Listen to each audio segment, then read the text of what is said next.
ஒவ்வொரு வீட்டை சுற்றியும் ஒரு 10 மரம் இருக்கணும். வீட்டுக்கு முன்னாடி வேப்ப மரம் இருக்கணும், பக்கத்தில் ஒரு முருங்கை மரம் இருக்கணும், ஒரு பப்பாளி மரம் இருக்கணும். அப்புறம் அந்த வேலி ஓரத்தில் சூப்பாபுல் மரம் இருக்கணும். அது வெட்டி ஆட்டுக்கு தீனியாக போட்டுக்கிறதுன்னு. ஆட்டு சாணியை எல்லாம் செடி வளர்க்குறதுக்கு பயன்படுத்திக்கணும். குளிக்கிற தண்ணி போகிற இடத்துல வாழை மரம் இருக்கணும். பாத்திரம் கழுவுற இடத்துல தென்னை மரம் இருக்கணும். அதுக்கப்புறமா இடம் இருந்ததுனாக்கா ஒரு எலுமிச்சங்கன்று இருக்கணும்.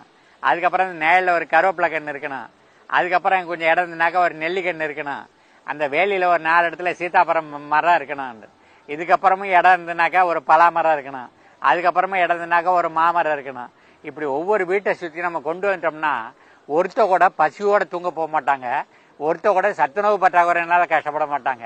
கூரை தண்ணியையே நம்ம பயன்படுத்திட்டு அந்த வீட்டுக்கு வேணுங்கிற குறைஞ்சபட்ச காய்கறிகளை தானியம் தவிர மற்ற எல்லாத்தையும் நம்ம உற்பத்தி பண்ணிடலாம். பாலை உற்பத்தி பண்ணலாம், இறைச்சியை உற்பத்தி பண்ணலாம், கோழி உண்டு பண்ணலாம், முட்டை உண்டு பண்ணலாம். இதை என்ன பண்ணணும், அரசாங்கம் சலுகைன்னு ஒதுக்காரு, மக்களை சென்றடைய மாட்டேங்க.